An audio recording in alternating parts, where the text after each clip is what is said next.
दोनों सीटों पर, मोकामा और गोपालगंज की सीटों पर अपने प्रत्याशियों को नहीं उतारे। मैंने हमेशा मुख्यमंत्री नीतीश कुमार जी की नीतियों का विरोध किया है और जिस गठबंधन में मुख्यमंत्री नीतीश कुमार हो, कम से कम उस गठबंधन को।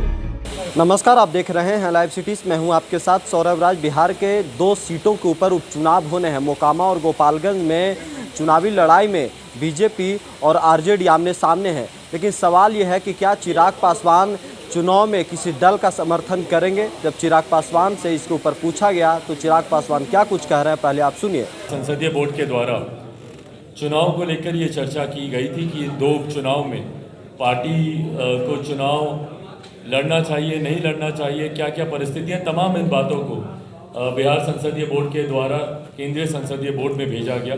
केंद्रीय नेतृत्व के बीच गंभीरता से इसको लेकर चर्चा हुई और पार्टी ने अंतोगत्वा ये फैसला लिया कि पार्टी इन दोनों सीटों पर, मोकामा और गोपालगंज की सीटों पर अपने प्रत्याशियों को नहीं उतारेगी।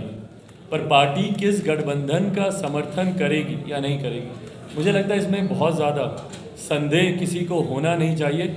मैंने हमेशा मुख्यमंत्री नीतीश कुमार जी की नीतियों का विरोध किया है और जिस गठबंधन में मुख्यमंत्री नीतीश कुमार हो, कम से कम उस गठबंधन को चिराग पासवान या लोक जनशक्ति पार्टी का समर्थन तो नहीं जाएगा।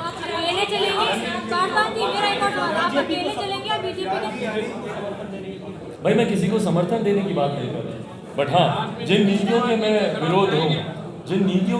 विरोध में हूँ, जो मुख्यमंत्री नीतीश कुमार जी से जुड़ी हुई जो नीतियाँ हैं, उसका समर्थन मैं नहीं करता। मैंने 2020 का भी जो मैंने चुनाव लड़ा, इस वक्त भी अगर संभवतः इन दोनों सीटों में से अगर किसी भी सीट पे जनता दल यूनाइटेड के प्रत्याशी अगर होते तो संभवतः पार्टी का फैसला कुछ और होता, क्योंकि 2020 के चुनाव में भी मैंने इस बात को सुनिश्चित किया था कि जनता दल यूनाइटेड के हर प्रत्याशी के सामने लोक जनशक्ति पार्टी रामविलास का प्रत्याशी मैदान में था। तो अगर आज भी अगर इन दोनों उपचुनाव में, बट बहरहाल महागठबंधन ने उन्हें एक भी सीट दी नहीं जनता दल यूनाइटेड को, बट हाँ, उनकी नीतियों का मैंने विरोध किया था, मैं करूँगा। तो आपने देखा, चिराग पासवान साफ साफ कह रहे हैं कि जिस गठबंधन में मुख्यमंत्री नीतीश कुमार रहेंगे उसे कभी भी वो समर्थन नहीं करेंगे। लेकिन वो बीजेपी को भी समर्थन देने की बात नहीं कह रहे हैं, लेकिन इशारों में वो साफ साफ ये कहते नज़र आ रहे हैं कि जब तक नीतीश कुमार महागठबंधन में रहेंगे उनका नाता और उनका रिश्ता आरजेडी से भी बढ़िया नहीं हो सकती। दिल्ली से सौरभ राय, लाइव सिटीज़।